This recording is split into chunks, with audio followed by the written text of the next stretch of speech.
You don't belong at this table. And frankly, I'm not sure you belong in this building." Walter Ashby said it quietly. That was somehow worse than if he'd shouted it. Quiet words in a room full of people land differently. They don't echo. They sink. 41 people sat in the Meridian Room of the Ashby Group's downtown Toronto headquarters. Floor-to-ceiling glass, lake views, catered lunch that nobody was touching anymore. This was the annual stakeholder dinner, the kind of event where handshakes determined the next fiscal year. Walter had just said those words to a woman sitting 3 chairs down from him, in front of every single person who mattered to his company. The woman did not flinch. Her name was Lena Okafor, 34 years old, Nigerian-Canadian, wearing a gray blazer that was clean but clearly not tailored, her natural hair pulled back without ceremony. She had a small ink stain on her left cuff that she hadn't noticed until she sat down. A recycled tote bag hung from the back of her chair instead of a designer purse. She looked, by every calculation Walter Ashby used to measure people, like she had wandered into the wrong room. She had not wandered into the wrong room. But nobody in that room knew that yet, including Walter. 12 hours earlier, Lena Okafor had been at her desk in a shared co-working space on Dundas West, eating leftover jollof rice from a container her mother had packed, reviewing a 60-page environmental compliance report with a green highlighter and a cup of tea that had gone cold 2 hours ago. The space smelled like ground coffee and dry erase markers. Her desk was near the window, which was good in summer and brutal in January. She had been at that desk for 3 years. Her phone buzzed. Her business partner, Theo Gauthier, a lanky francophone from Sudbury who communicated primarily in half-finished sentences and very good instincts, had forwarded her an email. "Dinner tonight. Ashby Group. They think you're the junior associate." I haven't corrected them. Thought it might be useful. Lena read it twice. Then she typed back, "Fine." 1 word. She finished her rice. The Ashby Group had been circling Verdant Advisory for 6 months. Verdant was Lena and Theo's firm, 2 people, 1 junior analyst they'd hired 8 months ago, and a client roster that punched considerably above its weight class. They specialized in environmental due diligence for infrastructure projects. Not glamorous. Not the kind of work that got you profiled in glossy magazines. The kind of work that determined whether a $400 million transit corridor got approved or buried in litigation for a decade. Lena had built the firm's methodology herself. Every risk matrix, every regulatory cross-reference, every stakeholder mapping framework. She had written the protocols from scratch over 3 years of nights and weekends, before Verdant had a single paying client, when she was still working contract jobs to keep the lights on. The work was precise, unglamorous, and exactly what the Ashby Group desperately needed. What the Ashby Group did not know was that Verdant Advisory had also been retained, quietly, under a confidentiality agreement by the Ontario Infrastructure Review Board to assist in the assessment of a proposed transit expansion that ran directly through 3 of the Ashby Group's most profitable development corridors. A project worth, depending on how the assessment landed, somewhere between a green light and a $2.3 billion regulatory freeze. Theo knew. Lena knew. The review board knew. Nobody at the Ashby Group knew. Lena put on the gray blazer at 5:45. She did not change the blazer. She did not fix the ink stain. She picked up her tote bag and took the streetcar. Walter Ashby was 61 years old, broad-shouldered, in the way of men who used to be athletic and now mostly lunched. Silver hair, a Patek Philippe watch, a handshake calibrated to communicate exactly how important he considered himself relative to whoever he was shaking hands with. He had built the Ashby Group from a mid-size commercial real estate firm into one of the largest private infrastructure developers in Ontario. He had done this through a combination of genuine business acumen, aggressive political relationships, and a lifelong conviction that he could read a room, and every person in it, within 30 seconds of walking in. He had been wrong before. He did not know this about himself. When Lena walked into the Meridian Room, Walter assessed her in approximately 4 seconds. Blazer, tote bag, no jewelry worth noting. He looked for the junior associate's name on the seating chart his assistant had printed, found it, and made an immediate determination that Verdant Advisory had sent the wrong person to an important table. He said nothing for the first 40 minutes. The dinner moved through its paces. Introductions, pleasantries, the performative humility of powerful people complimenting each other's recent projects. Lena sat near the far end of the table, ate her food, answered when she was spoken to, and did not volunteer anything. Walter watched her from the head of the table and grew progressively more irritated. Not because she did anything wrong, because she did nothing impressive. And Walter Ashby had strong feelings about people who failed to perform for him on schedule. It was his COO, Richard Marsh, who finally made the mistake of drawing her in. Richard was well-meaning in the way that sometimes made things considerably worse. He was telling the table about the transit corridor assessment, the one Ashby Group needed to go smoothly, the one they'd spent 6 months lobbying quietly about. And he turned to Lena with the benign condescension of a man explaining traffic to someone who takes the bus. Your firm does some environmental work, right? What's the scope typically? Municipal stuff? Lena set down her fork. Infrastructure compliance, regulatory risk, environmental due diligence for capital projects. Provincial and federal scope, mostly.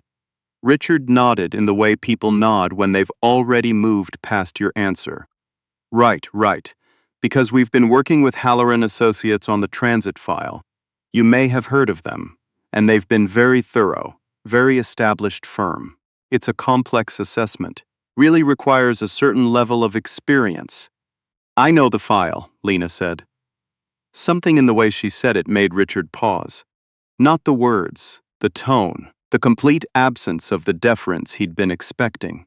Walter Ashby looked up from his conversation at the other end of the table. 41 people in that room, and the energy had just shifted in a way that was hard to name, but impossible to miss. You're familiar with the Bayview-Eglinton Extension Assessment? Richard asked. Yes, professionally, or professionally.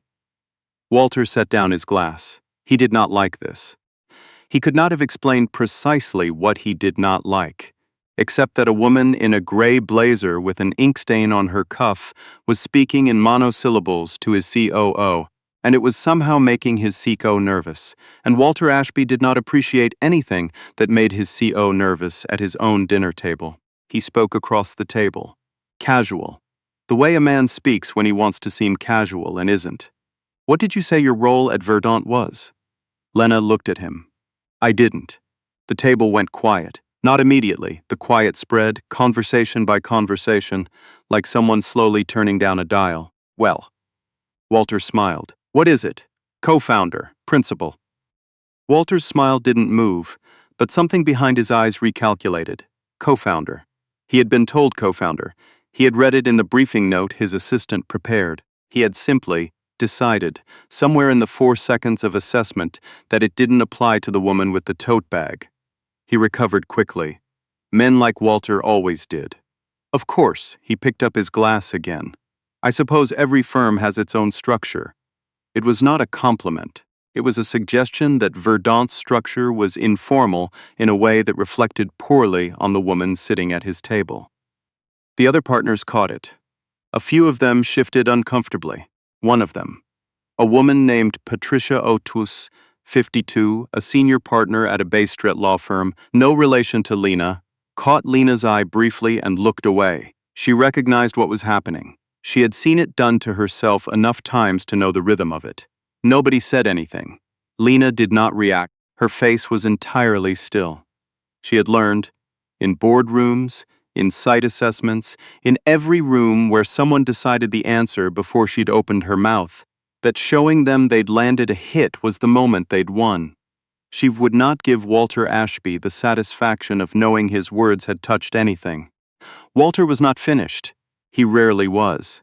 He turned to the table with the expansive warmth of a man retaking command of his own room. The transit corridor assessment is a significant file, one of the most consequential infrastructure decisions in the province this decade. He looked at Lena with something that was technically a smile. It's good that small firms are getting exposure to projects of this scale.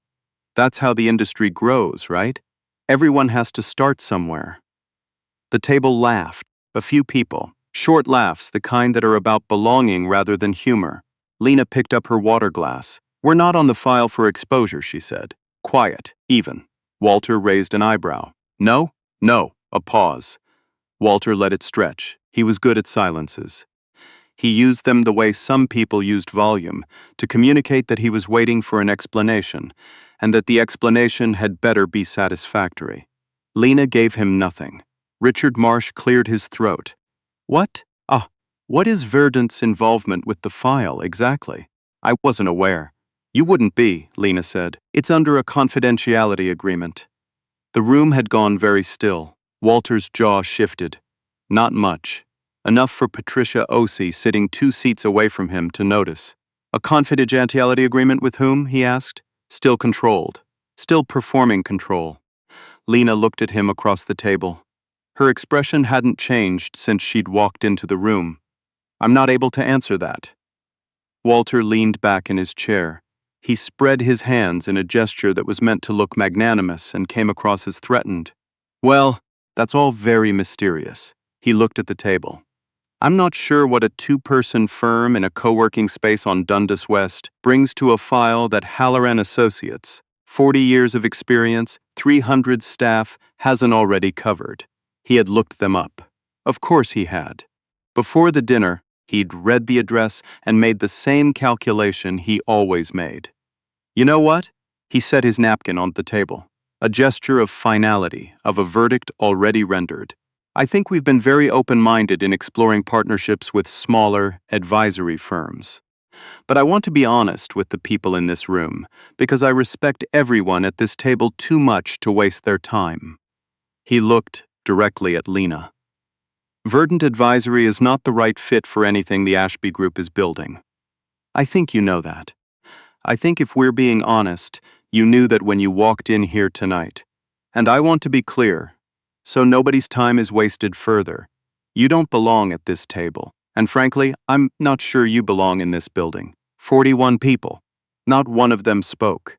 A junior associate from Ashby Group's development team, a young man named Ben Tremblay, 26, 3 months into his first professional job, looked at his plate. He had thought of saying something. He had felt the words form in his throat. He let them die there.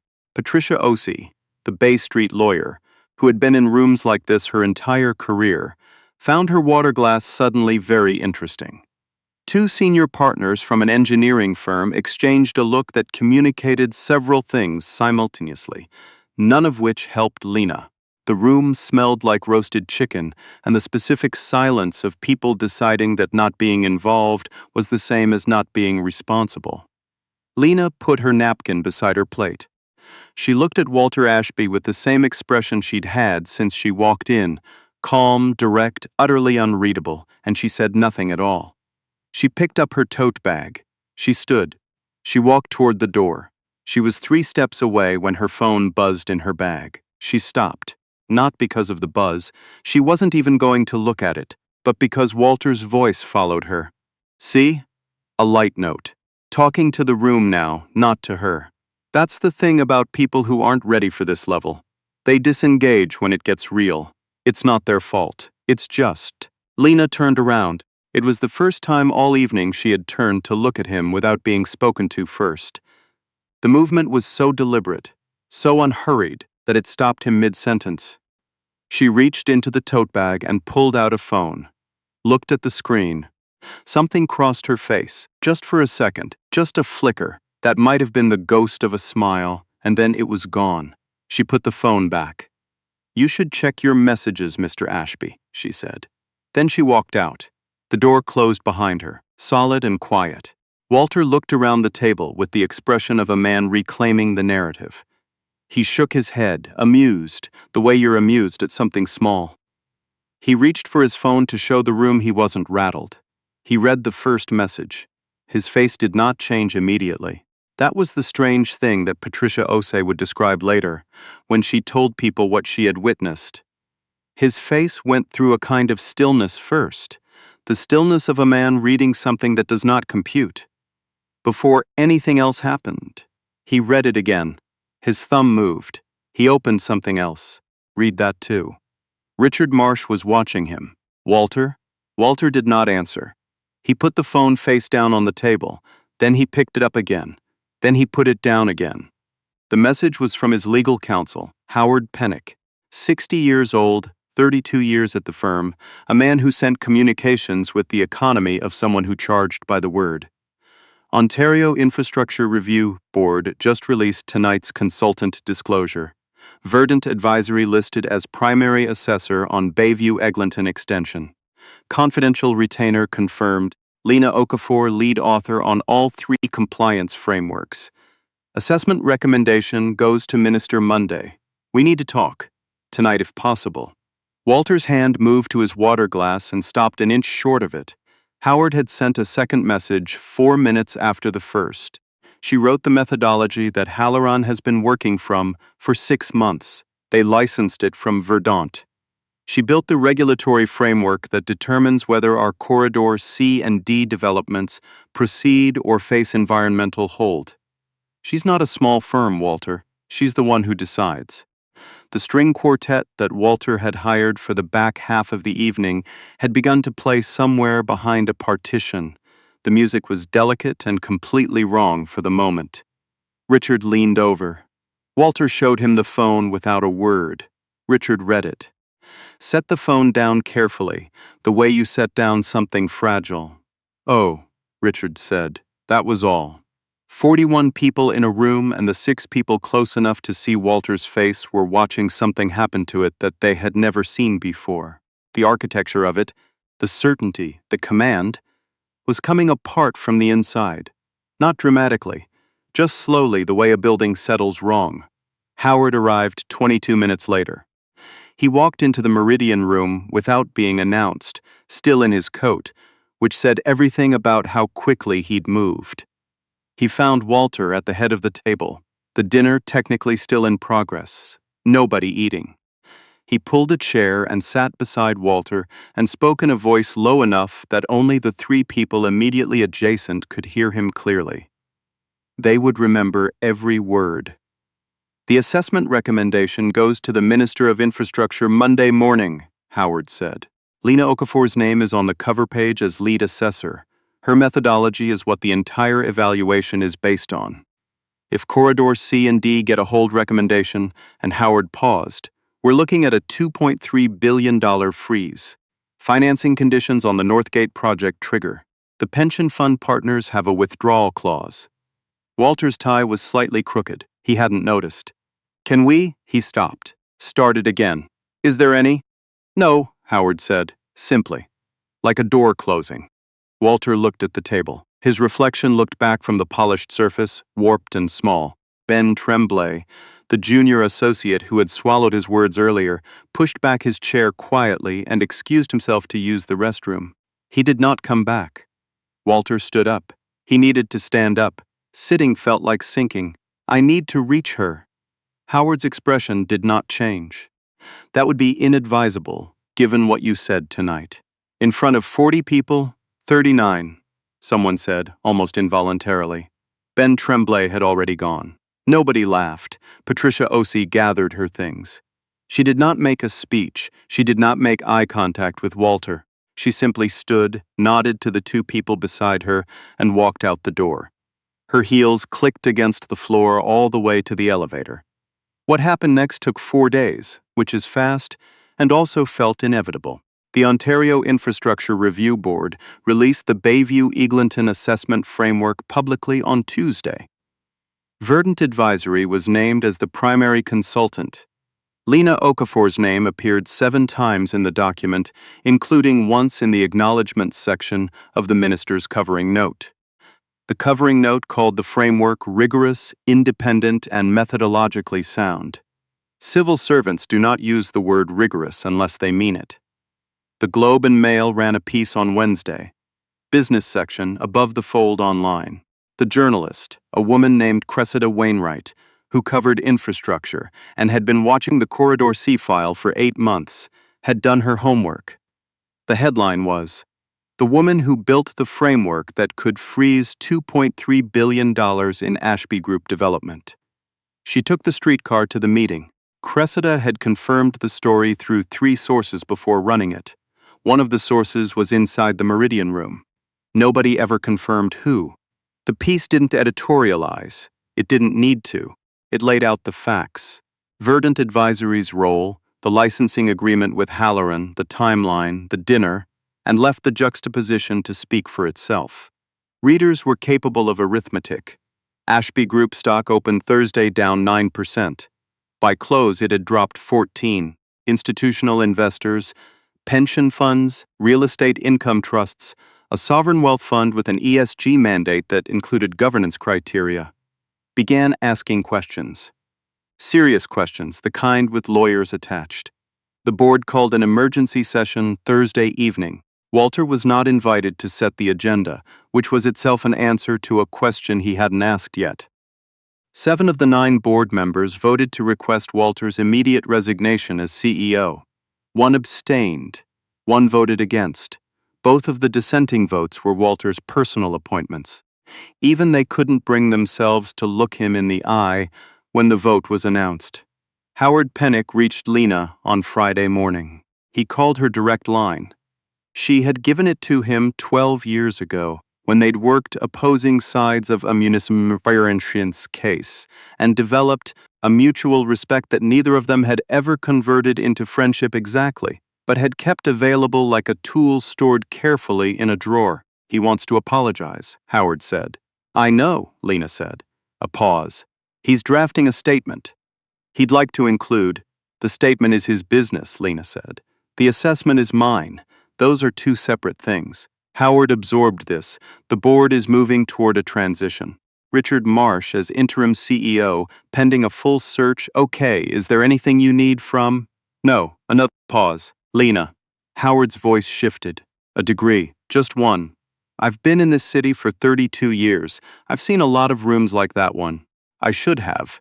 At the time, Howard, the assessment goes to the minister Monday. Do your job, I'll do mine. He did. She did. Walter Ashby released his public statement on Friday afternoon. It was 7 sentences long. His communications director had drafted it with the kind of precision that comes from knowing exactly how bad things actually are.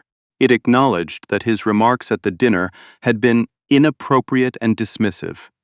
It said he had failed to demonstrate the respect that every professional deserves regardless of firm size or presentation.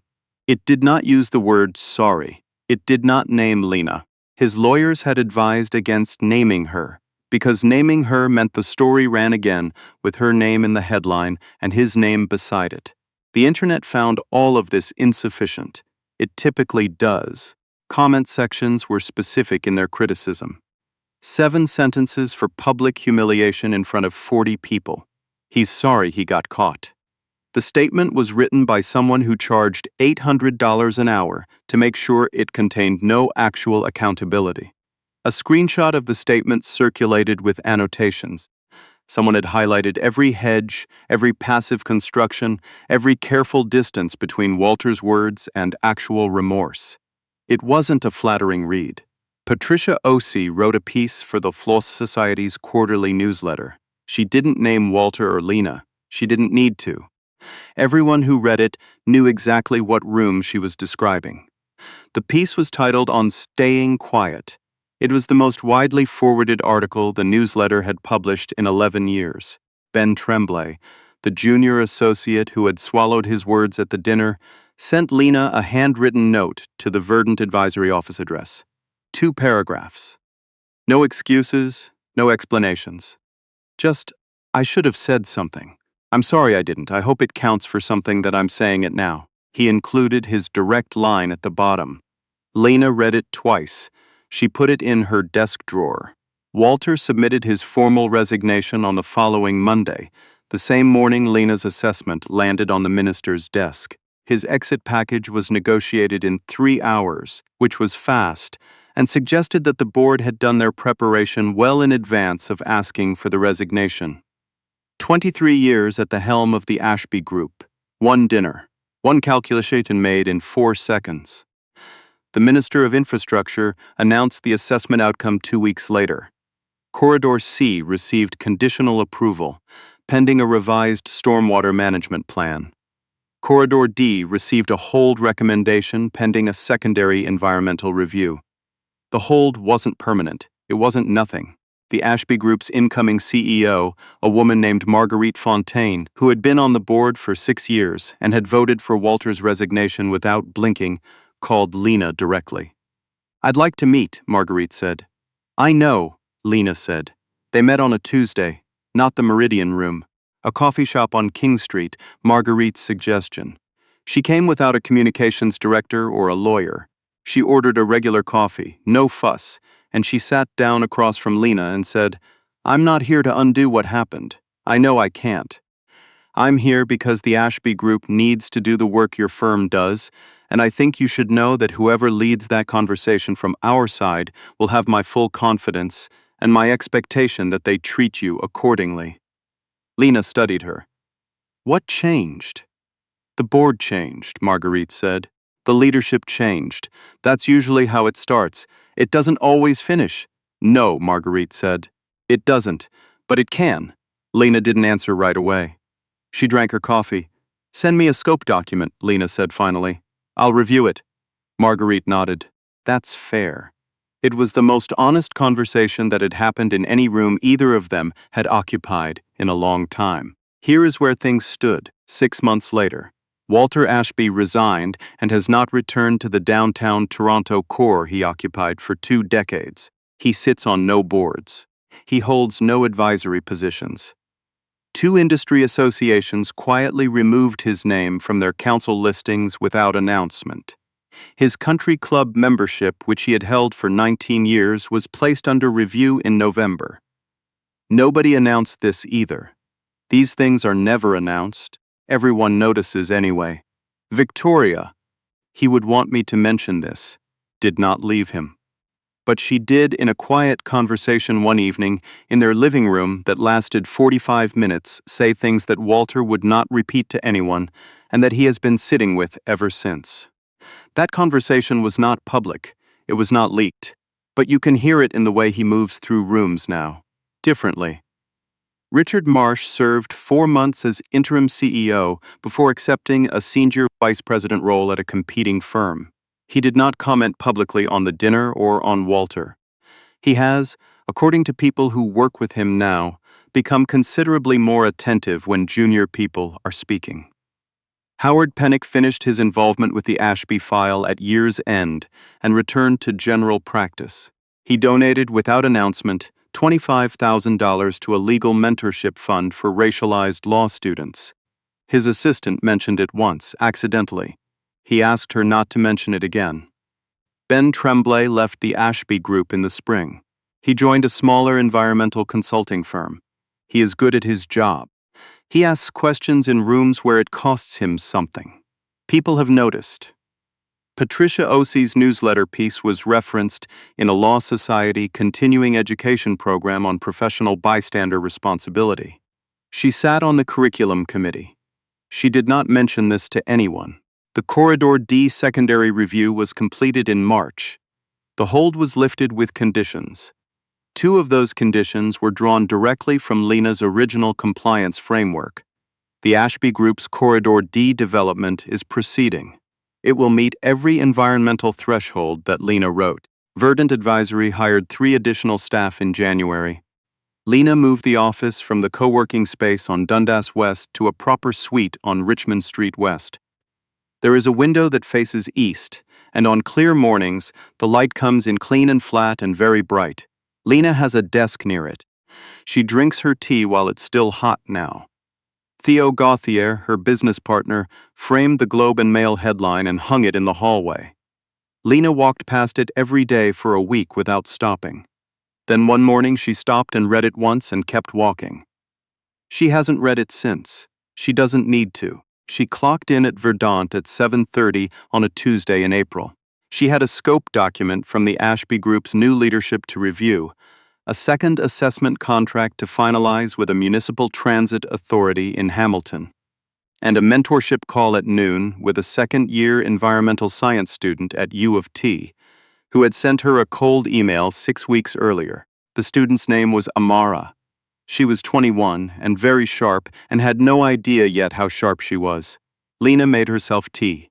She sat at her desk by the east window. She opened the scope document. She got to work. Now here's what I want to ask you, and I want you to think about it honestly. If you were sitting at that table in the Meridian room when Walter Ashby looked at that woman and told her she didn't belong in his building, what would you have done? Would you have been Ben Tremblay, who felt the words in his throat and let them go? Would you have been Patricia Osei, who knew exactly what was happening and found her water glass fascinating? Or would you have been the one person in that room who said something out loud, in front of everyone, when it cost you something to say it? I want to know. Leave your answer in the comments. Be honest. If this story made you feel something, anger, satisfaction, that particular feeling when the room finally shifts, hit the like button. Share it with someone who's ever been underestimated. Subscribe to Hollow Stories because more are coming. And remember this, the people who decide you don't belong, before you speak, before you act, before they know a single true thing about you, they're not reading the room. They're reading themselves, their assumptions, their fear, their very small idea of who is allowed to matter. That's not judgment, that's a mirror. And mirrors, it turns out, are not always kind to the person holding them.